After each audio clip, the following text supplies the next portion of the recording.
cause this is my road. Lights, camera, action, I'm ready to go. I'm never gonna give up, fall down, I just gotta get up, hey.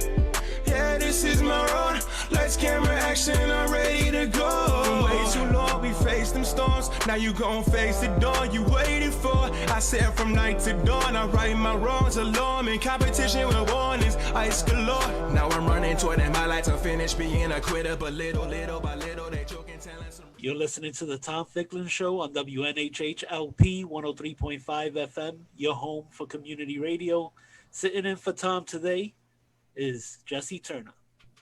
All right. Welcome, New Haven. Welcome, 103.5 FM. And we have two exciting faculty members from the University of Kentucky. We have one of America's social justice deans, Julian Vasquez, Heilig, and an NAACP superstar and new faculty member at the UK, Gregory Vincent. And we've got a great show today on an initiative that is unprecedented. It goes, to me, there's an initiative that's a project, a collaboration between the NAACP and the University of Kentucky. And to me, this is reminiscent of the land-grant colleges institutions. It is unique in that place, and it's the only one like it in the nation. So before we get into that, I'd like to say, Dr. Vasquez, could you introduce yourself and tell us a little bit about your passion and maybe give a plug for the University of Kentucky, the rising star? Well, thanks so much for having me back on. It's good to be here. And I just want to give a shout out to the University of Kentucky community, the alums, go Cats. Passion. I was thinking about that right before we got on. You had said that you wanted us to talk a little bit about that. And the first thing that came to mind was my mother, who told me, you want to leave the world a better place than you found it. You want to leave a legacy. And so I think that is the essence of what I do, is I want to leave a legacy, a positive legacy. As an educator, as a person who has conducted research spanning several topics, charter schools, high stakes testing, et cetera, as a person who has volunteered in the modern civil rights movement for about the last decade, I want to leave a positive legacy, especially for communities of color, for historically marginalized students. That's what gives me passion. That's what wakes me up in the morning. And as a leader of a college of 3,000 students, faculty, and staff, one of the top 30 public colleges of education in the nation, be a leader that is community engaged and community relevant. I think my generation of leaders wants to think about how we build consensus in our communities, how we do that in a way that involves community engaged governance. So that's what I'm passionate about. All right. We can't ask for anything better. And then Professor Gregory Vincent, could you tell us a little bit about yourself and your passion? Absolutely. First of all, I got to give a shout out to my dean. Let me say that we are so fortunate to have Dean Heilig both at the University of Kentucky and in higher education. To share a little bit, it's all about connections and relationships. And one of the real joys of my career was when I served as vice president professor at the University of Texas. I had the opportunity to recruit then Dr. Heilig out of Stanford University to come join our faculty. And what I will say in these 15 years is that he's always spoken truth to power. He has always used his voice to uplift the community while also providing groundbreaking and innovative scholarship. And I could not be more honored to join him and the faculty to do this work. And you asked about passion, and Dean Heilig talked about his mother. Certainly my mother and my parents. They held those standards. My mother served on the community school board in New York City for 13 years. And one of the things I loved about her and watching her in action was that she fought for every child like that child was her own. And that's what she instilled in me. My other passion, and I'm so fortunate that I have my daughter who has joined us, and she is a proud graduate of Spelman College, and she's currently in graduate school at Georgetown University, and she is doing a phenomenal job. And she's an educator. She's a public historian. And I'm just so honored to have her join and represent the rest of the Vincent family. So I thank you, sweetheart, for joining. And then finally, my passion, and I know we'll get into it. Yesterday marked the anniversary of Thurgood Marshall being named to the U.S. Supreme Court. And he is the person, along with Charles Hamilton Houston, that we are trying to honor and bring to life even today. And so those are just some of the passions. But again, in the interest of time, I'll stop there. No problem. But, if Camille is on, she could say hello. She could give us a shout out. I do see a name. I don't know if her audio's on, but we're fine. She's muted, but she could definitely join us. All right. Good morning. Good morning. Thank you for having me today. And are you working on your doctorate over there at Georgetown, Camille? I'm working on my master's. Well, you know what? We have a really high quality ed policy master's at the University of Kentucky. We have top 10 departments. One of the top public universities that has an education school. So we'd like to see you at Kentucky. Well, you always the recruiter, and we've been talking about that very issue. So stay tuned, my brother. Stay tuned. But she looks good in blue. She looks good in blue.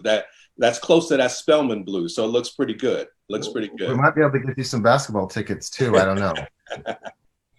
Well, Camille, we could always bring you to Connecticut. And by the way, we wear blue too. Oh, you look. It's a bidding battle. Okay. Go. Let's get to business now. This initiative could not have come at a better time in our nation. I mean, with George Floyd, with Breonna Taylor, with 1,000 murders of Black lives in the nation, with voter suppression. I mean, I'm in Connecticut. In 2016, the Connecticut State Supreme Court issued the decision that said the state of Connecticut is not responsible to provide a quality and equitable education for Black and Brown and special education children, just access to an education.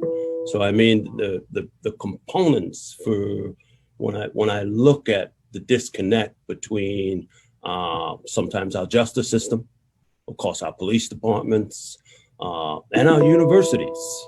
This is what makes it unique. So I'm going to start with Julian, because both Julian and Vincent, both you have a history, an NAACP history, and I'm a proud member of the NAACP as well.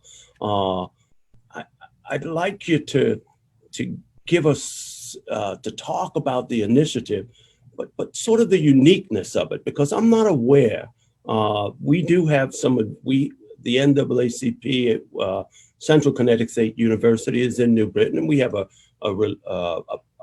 close relationship, but not a partnership, doing this work. So maybe, Julian, you could kick us off. What's unique about it? Is it, tell us. Yeah.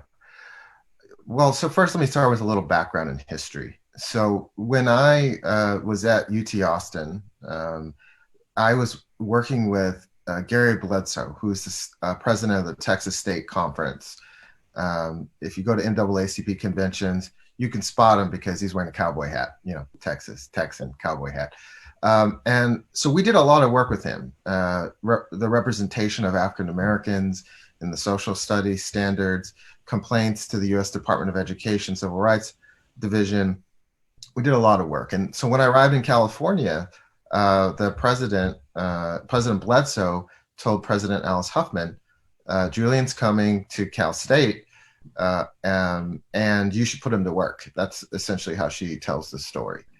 And so I started working as the education chair in California for the state conference, and was serving on the executive committee. Well, as you know, in 2016, the NAACP passed a resolution calling for a moratorium on charter schools until community concerns were addressed. Folks took notice of that. Now, the NAACP had several resolutions, national resolutions, from their national conference about charter schools and about education, but this particular resolution was national news. Well, after the resolution, the NAACP put together a task force, an education task force, and that task force traveled to many different states in 2016 and 17. Well, after that task force, a new resolution came to the membership at the 2017 National Convention, calling for a new institute. The next year, President and CEO Derek Johnson came to the California State Conference convention. And I had the duty of taking him to the airport at 4 o'clock in the morning. And in that drive between the hotel and the San Francisco airport, I said to him, I said, President Johnson, the perfect place, I think, for a center like this, for an initiative like this, would be a higher education institution. And he said, you know what, that's an interesting idea. Let's talk about that. So fast forward another year, and I was interviewing for dean at the University of Kentucky. And I sat down with the provost last summer and I said, I think that Kentucky would be the place to host a new, exciting, one of a kind collaboration like this. And the provost said, let's explore it. So it took about a year. So a lot of folks think that the timing was right because of the pandemic of racism that we are addressing this summer, the protests, the concerns about police brutality, African-American men getting shot in the back, knees on their necks. This has been a summer of a rising consciousness, I think. And so it just happened that we had been working on this for a year. And I think that this center arrives at the right time. Because folks, if you ask voters, what are you passionate about? One of those top 5 topics, unprompted, will be education. And so considering the history of the NAACP, the recent history, and the pandemic of racism that we're addressing in the midst of the COVID pandemic, I don't think that this center could arrive at a more perfect time. And I'm going to tell you, this center couldn't have a more perfect leader. In January, we actually recruited Greg Vincent. At the time, he's Grand Sire Archon of the Boulé, and he has been a president, a vice president. He's been at Oregon and LSU and the University of Texas, and assistant attorney general for civil rights in the state of Ohio. He has credentials like no one else in the United States to lead this work. He built the Division of Diversity and Community Engagement from the ground up at the University of Texas. And so this initiative, this work is in good hands. And we have a young African-American sister from University of Colorado Boulder who was trained by Kevin Wellner, and she's going to be the assistant director. And I should tell you now, let me break a little news. We're also recruiting some other folks to lead the center. I can't tell you who they are, but you know the names. So just stay tuned. We're going to do some more exciting things. We love it. We love it. And Professor Vincent, could you tell us how you got involved in this work? I know that Julian stole you, from what I'm hearing. It was like a free agent kind of thing. And I don't know if he offered you a golf game or ride in his Maserati. He's a big foodie. I should be serious, but no. I drive a Jeep. There's some charter school people out there that would love to say I drive a Maserati. So let's just make that clear. I drive a Jeep. And he does eat those crazy, what do they call them, hash browns at Waffle House or something. I don't know. Oh, yes. Yeah, they're good. All right. Sorry. Back to this is serious work. No. And thank you again. And thank you for those kind words, Dean. I will share that all 4 of Camille's grandparents were life members of the NAACP. So we come by this work, and it's been deeply ingrained, in us as well. So, and I had the honor of joining Derek Johnson and leading a delegation of members of the Boulé to Ghana on the year of return in 2019. And so I will also say that we enjoy great leadership from the NAACP.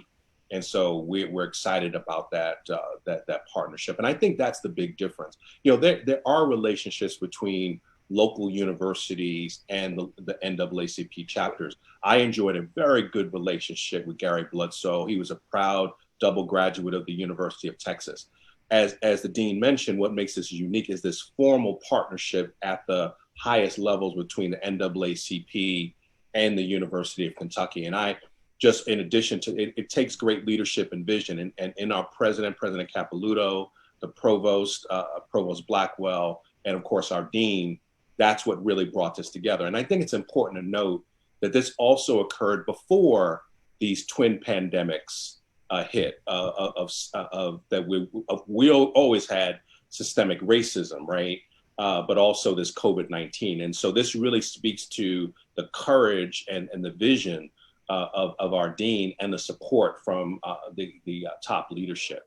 I want to pick up on something that you mentioned, Brother Turner, around court decisions. This election, do not get distracted. This election is about the courts. With all of the chaos that's happened in the current administration, the one place where they have been ruthlessly efficient is appointing judges that appear to be, and in practice, have begun to become hostile to the interest of the permanent interest of communities of color. And we can go from immigration to education. The case that you cited shows the complete reversal of the power of the Brown decision. The Brown decision said, if you offer it, you have to do it on equal terms.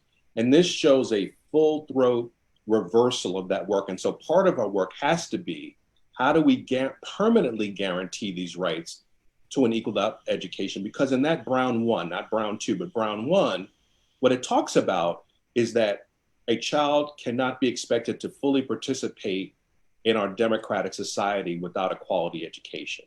I also point out, and again, I want to give my condolences to the Bozeman family, Chadwick Boseman.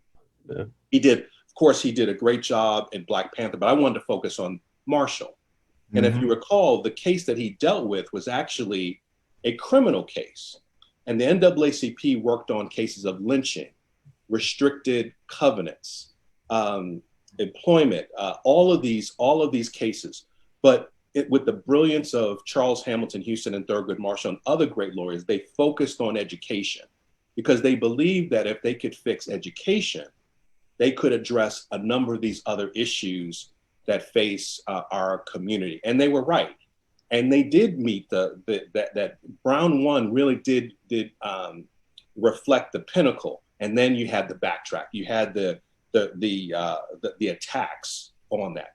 Put another way, we didn't really have our first successful integration case through the Supreme Court, the Charlotte v. Mecklenburg, until the 70s, right? Brown was decided in 1954. You don't get to 1970 till you start seeing these, and then the backlash begins. And far from it being just a Southern issue, we saw this in New England and New York, right? So let's not make this just, it's just about the South, right? So we know that those issues are there, but our laser focus is going to be on education. Our laser focus is going to be, how do we ensure that every child gets a quality education that tells the truth? Because I think that's the other tragedy, is that we have been whitewashing and sugarcoating our history and not telling what really is about what's true about our country. And that's why I also want to raise up the name of Congressman John Lewis, because what he said was that by telling the truth, fighting for justice is the most patriotic thing you can do. And so one of the things we must do are create equitable, anti-racist curricula that can be properly taught in the schools so that we can tell the truth about where we were, where we are, and where we can go. Perfect. It's one of the things, as I looked at some of the bullets in the UK University of Kentucky announcements, one of them was the rapid release of research summaries, and this is crucial. One of the one of the great things about how I came to know Julian was not face-to-face. It was by reading the work that he was doing on Teach for America, on charter schools, on all the prolific, his blog, Cloak and Inequity. He's a prolific writer, research briefs. I'm just like, when I put up my stuff for promotion, I'm like, please don't let him be the person that you compare to, okay? You know, I'm talking about 50, publications. And he's got his finger on that idea that the social media and the connection, but the potential to bring the research from via the center, because I work at an institution of higher ed, and we know they're dominated by men like me. And you can't always trust that men like me are going to be an ally or understanding, or there's that pandemic we talked about of racism and hatred. That's a 400-year-old pandemic that we're talking about in this country. So the idea that you'll be able to disseminate research, and from a perspective of communities of color, and the focus, when I went down the list, it said the focus would be, I think it was pre-K to higher ed, and symposiums and workshops, and assistants and working and graduate assistants and all those things. So Camille, your daughter, is probably going to say, yeah, Dad, when are you going to get me one of those graduate assistants at the University of Kentucky, so could you tell us about the importance of disseminating truth? Yeah. And that's what we're talking about here, truth, that I think in schools, and Julian is a dean of the School of Education, and there's only a few deans who are in that social justice dean collaborative. Yeah. How do we ensure that truth gets disseminated? Isn't that part of the new initiative? Yeah. Well, let me tell. Can I tell a story real quick? Yeah. Give a shout out, and then sort of set the table for Dr. Vincent. I think in 2018, I'm just going to tell a story. So in 2018, at the National Convention, they were handing out tickets to go see the new movie about Thurgood Marshall. The Marshall movie, #Marshall movie. And so I said to myself, I'd love to see that movie. That's a history that we don't hear as much about. I didn't know anything about the particular case that the movie took up. So I went to the private viewing. It was before the film had come out. It was just NAACP convention folks. And I was watching the movie, enjoyed it. And after the movie, Chadwick Boseman came out for a private conversation about the movie at the screen. Blew me away. And I tweeted a picture of that private screening and that private conversation with Chadwick, and such a talented, I mean, Jackie Robinson, Thurgood Marshall, Wakanda Forever. It is just incredible, his roles. And I think he'll be a lionized, like so many of our stars that were dimmed too soon. Then just quickly, there's a group called the Education Deans for Justice and Equity. It's a group of deans across the United States who are laser focused on these topics. And I was honored to be asked to serve on the steering committee this past week. So stay tuned. We've got some new ideas. And I think you'll become very aware of this group over the next several months, because there's several things that they are planning to roll out. So Education Deans for Justice and Equity. It's led by Kevin Kumashiro. And then finally, what I think is great about this center is that this is not a pie in the sky idea. So often you hear, oh, we're going to do this center and we'll figure the rest out later. We started this work last year. We hired the faculty already. We've already committed $750,000 to the center. It's already happening. And so now, like I said, the table's been set. And there's a lot of ideas out there. One is a place like the National Education Policy Center at University of Colorado, but specifically focused on African-American Black faculty.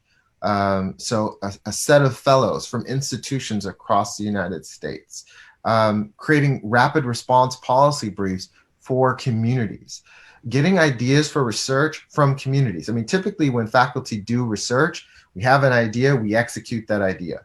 But how do we do community listening sessions so that our faculty at UK and our research fellows are able to draw new ideas from communities for the kinds of research that they want us to do, and how we can do that work collaboratively. So a new paradigm, instead of the sort of colonial way that we do research, a more community engaging, community-based way. And Dr. Vincent has several initiatives that he has on the tracks already and planned. And let me just turn it back to him.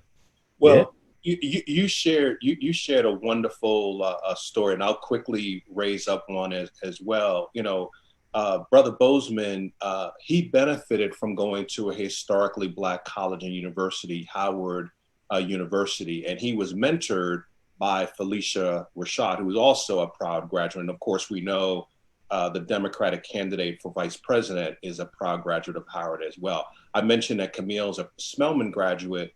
Her younger brother is a current senior at Morehouse. And I'll share very quickly something about him that blew me away. And I asked him, I said, now that you're a senior, what do you enjoy most about Morehouse? And he said, the diversity.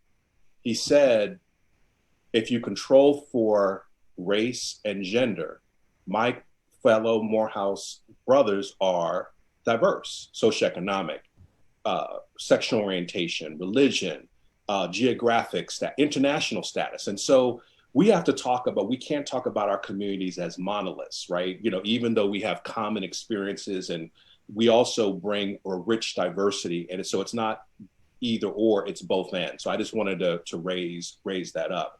Let me talk a bit about this nimble, reliable research that will be a hallmark of this center.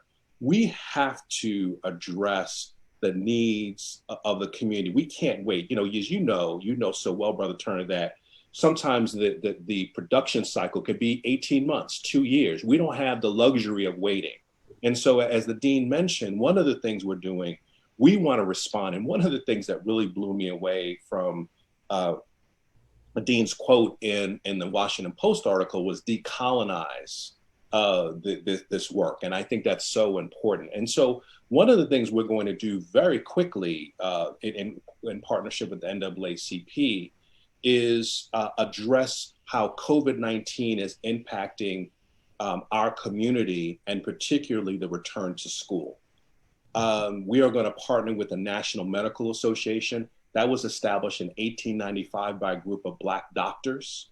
And we're also going to work with national education organizations as well. The beauty of this is that we can, through social media, through other venues, we can get good, reliable information out to our community. This program is a great example of that. And it's all about partnerships. And I'm going to end by giving another shout out to the dean. As he mentioned, I served as grandsire, the head of the Sigma Pi Phi, the first Black Greek letter organization founded in 1904 by 6 physicians. And to just quickly fast forward, I think it's very important that several counties have now said that racism is a public health crisis. So they're linking racism to public health. And I think we need to we're going to impact that as well.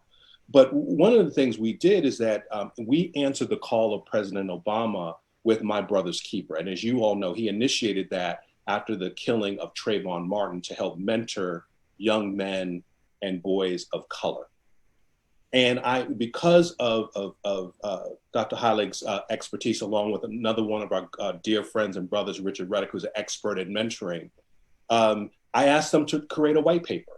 And they did that quickly. It then became the basis, the blueprint for mentoring. So when people say, I don't know how to mentor, here's the blueprint.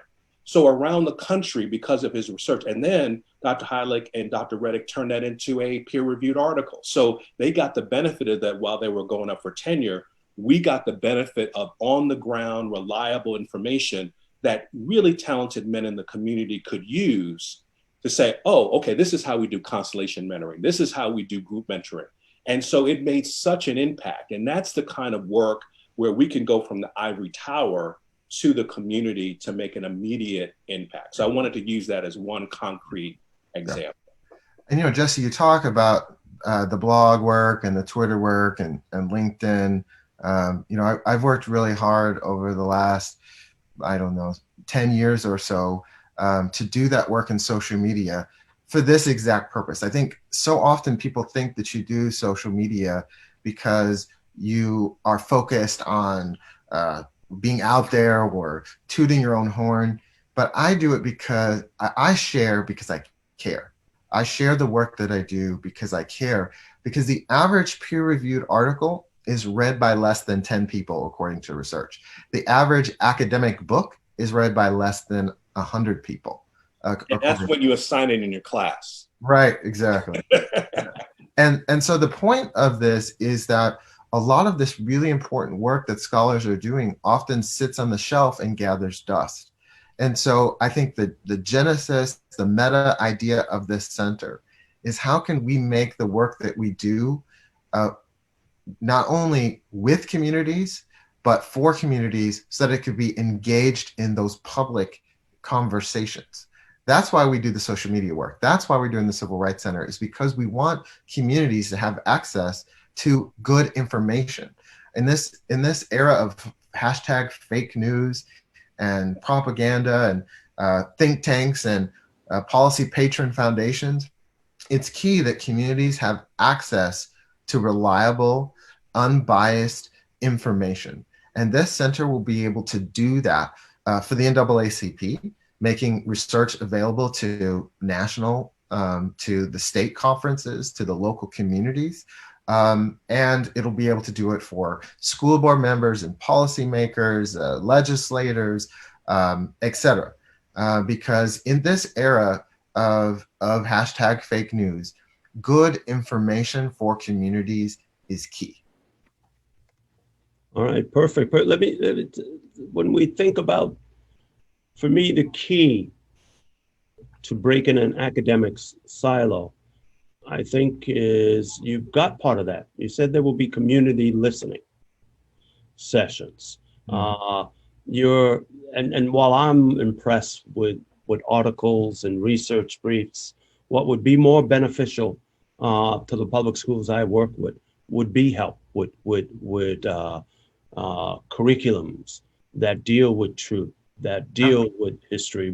In Connecticut, we love to pass mandates and laws without any funding.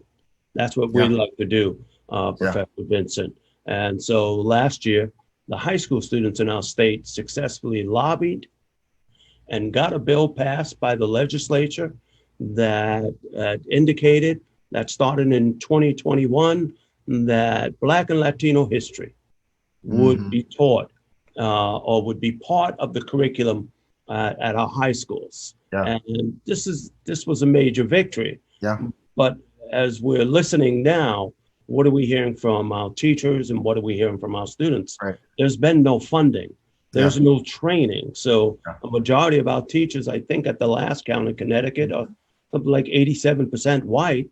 And all of a sudden, and if I look at those history teachers, the percentage may even be higher. Are they prepared to teach Black and Latino history? That kind of concept. So, well, I got something for you, Walker, man. I got something for you. You ready? I'm ready. All right. Okay.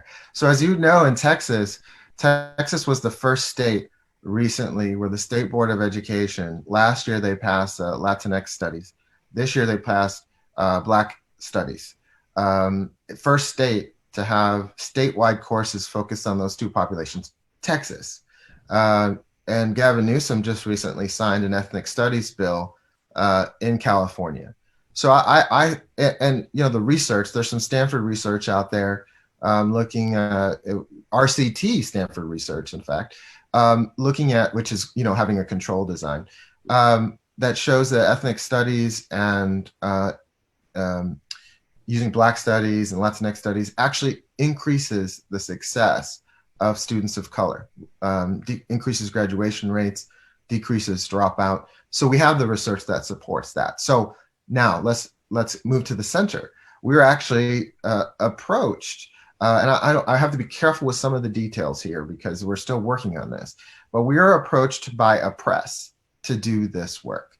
So the center is thinking about creating a collaboration to do the exact work that you're talking about, creating those materials, and then talking with state school board members about getting those courses like you see in Texas, like you see in California, the reddest of red states, the bluest of blue states.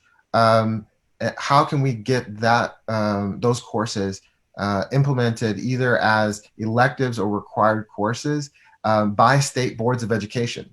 Those conversations, we're already having those conversations. And then on the training side, this past summer, we started something called the Professional Learning Series. You know, if you're a business school or you're a law school, there's a lot of professional training that those schools do. Now, there are some schools like USC who have been in this space, but the University of Kentucky, we haven't been in this space. And so I said to my faculty, we need to do this work. And so we did anti-racism. Candace Hargens did anti-racism training for teachers this past summer. Cheryl Matias did the representation of people of color in media course. And those courses, and I taught a course myself on school reform. And so rarely do teachers, more often, but the general public less often, have direct access to faculty in a Research One institution like University of Kentucky. So this professional learning series will be able to collaborate with the Civil Rights Center so that the general public and educators can have direct access to these courses. Yeah, and let me pick up on that, Brother Turner. And this work is so critical. You mentioned something earlier, and I want to center this around why the University of Kentucky, because they may not be obvious, particularly to your Connecticut listeners and viewers. You mentioned that the University of Kentucky is a land grant institution, a public land grant institution, and I would maintain that in many ways, the University of Kentucky and Kentucky reflects a lot of where we are as a country. Certainly we have the big city like Louisville, and we had the Breonna Taylor situation, a murder. And, we certainly are grappling with that. Lexington is certainly a major city. Suburbs that look like many suburbs around the country and by Cincinnati, in rural areas, right, that reflect the country. And one of the things I'm impressed with the University of Kentucky is that they're using its resources to address the entire community, whether it's East Kentucky, Louisville, Lexington, Covington, all of those communities working, together. We have and then the other proud addition that well is that certainly we had our white land grants, but we also had in the Confederate states, the Black land grants, the HBCUs. And we are so proud to have Kentucky State.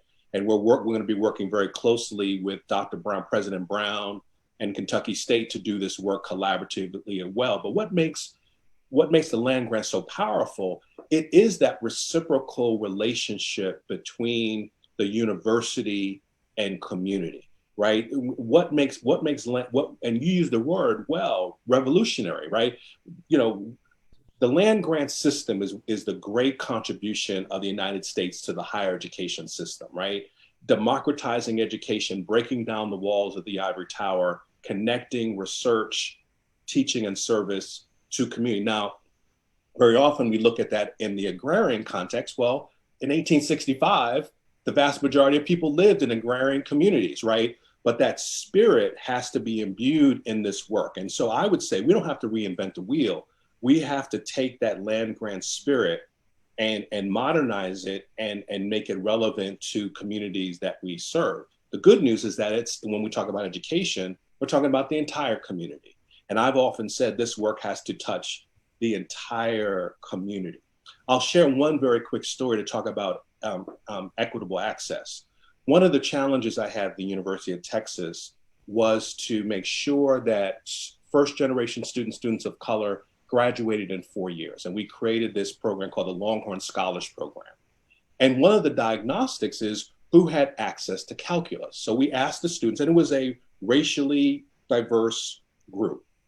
What we found and what we initially thought, was the students from Houston and San Antonio and Dallas. Those weren't the students. It was the students from rural areas and West Texas that did not have ready access to calculus. And so we have to be sensitive and thoughtful about these issues. You mentioned early childhood Head Start.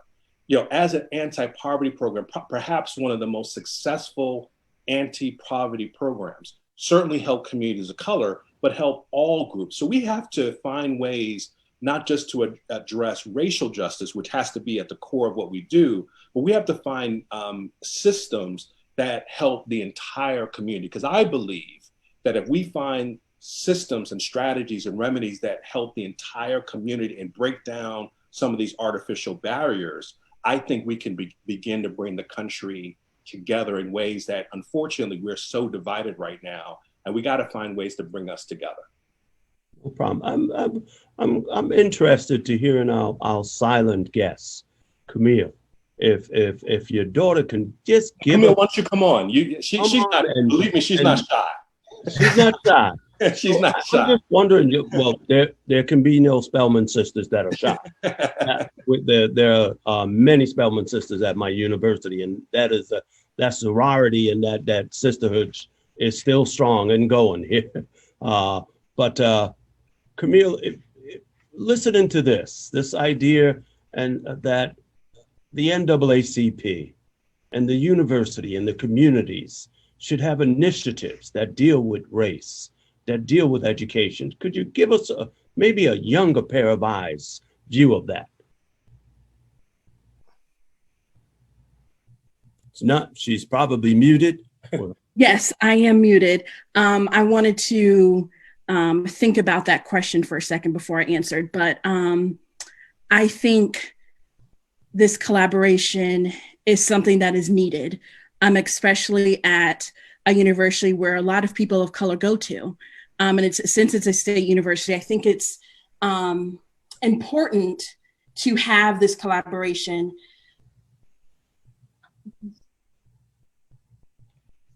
Oh, just lost the mute there, but she'll come back on, and we'll get her view. We talked about story before, and I'm going to share a little story, but there's also another story here. The reason to do this is not to lift Black souls and brown souls. This is to lift all souls. So so I could look at my own life and say, because I was the last white boy living in my neighborhood, that I grew up in a different world. And if I wanted friends, my friends had to be people of color. And if I wanted to visit my friends' houses, that concept. But I want to bring it back. Everybody can have that. But Matthew Shepard, the young gay man in Wyoming who was beaten to death and left to freeze by two other white men who did this to him. His mother spoke at our university. I'm the literacy professor. So when there's something like Matthew Shepard's mother comes to speak, and I'm bring my teachers, just like any good professor would do. And we sat up in the front, and she gave a passionate talk, and the only kind of talk that mothers who have endured this kinds of pain and suffering and strength can give. But when we were leaving, I wasn't really paying attention, but me and my teachers were leaving, and she came over and she stopped us and she said, "Who are you?" And so I said, I'm Dr. Turner, and this is my class, and they're reading specialists, or they will be reading specialists in Connecticut. And then she said something to us that I'll never forget. She said, "You know, are you teaching them? What are you asking them to read? Because we are what we read." And she said, "My son's teachers fed him good books." And she named some: Bridget Terabithia, War Comes of Willie Freeman, books that we knew, like historical fiction books. And she said, "My son had a great understanding and empathy and a respect for all people." But she said about the two boys that murdered my son, "I wonder what they read, because I cannot believe they read the same books." So it's that concept and the research in Dr. Racine Sims Bishop, a friend of mine from Ohio University. Her research was around that. When I see myself, windows, mirrors, and sliding doors, she called it. And she said, literature improves everyone's life. But her point was, when I see myself in the book, my comprehension rises automatically. It's schema, it's the background. So her point has always been, what are we feeding? What are the books we're asking children of color to do? So I'm excited about not only the disseminating of the research, but this curriculum, this listening, and the research also shows that if I have one Black teacher, just one white, if white children have just one Black teacher, their education improves. Yeah, I mean, that's the research. Yeah, So brother, yeah. Let me pick up on that. You raised, I mean, again, this has been such a rich discussion for me and brought back so many points, but let me hit on a couple of points that you raised. One of the initiatives and one of the things when I talk with my brothers and sisters who lead historically Black colleges and universities, one of their initiatives, almost without exception, is producing, making teaching an honorable profession. One of the ugly byproducts of desegregation was the closing of Black schools, where there were so many Black teachers, and we just don't see that as a preferred profession as we did in the past. And one of the things, as we know, that led the Montgomery bus boycott, it were the teachers in Montgomery and the professors at Alabama State that really led, certainly Dr. King, but it was certainly the backbone of that were those professionals, because they had stability, right? So I agree with you that getting more teachers, I didn't have, again, I grew up in the New York City schools. I did not have my first Black teacher until I was in 11th grade in high school. So I wanted to give that perspective. Although I had some exceptional teachers who cared and loved me, and I wanted to use that as a quick example to illustrate your other point. I was in, again, I was in 11th grade English, American literature, and I was doing well, but I wasn't engaged. And my teacher recognized that. And he said, I see you're doing the work, but it doesn't seem like you're into it. I said, well, I don't see myself in it. We're reading The Great Gatsby, we're reading these other books, and I'm like, they don't inspire me. He said, he assigned to not just me, the entire class, Black boy. And that respect, that responsiveness says a lot to me, and I so appreciate it. And he actually wrote my recommendation to college, and he talked about that point. But that respect, that engagement, but the fact that in the first place it wasn't there. All, to your point, all great books, but did not reflect the full humanity and the full literature, right?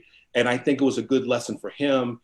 It spoke to the need for us to be advocates, right? But and it also just gives light to the research you were citing. no problem. Now we're coming to the last 2 minutes of the show. It has been a fascinating discussion. The initiative has lifted my heart. It's given me hope. I need to be coming down to the University of Kentucky, for some of them symposiums and things. We need to get that down. You need to come down. You gotta get the vaccine first. Yeah, you Get the vaccine first. That's true. and come down during basketball season, because if you saw my guy Jamal Murray, the Wildcats are not playing around. So, but good. All right. So we've got the last final words that you get to say. So Gregory, while you're on the screen, give us your wish for the initiative in like 30 seconds. Yeah.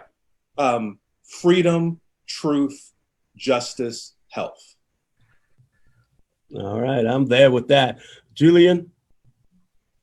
Well, I think that academics have a sacred responsibility.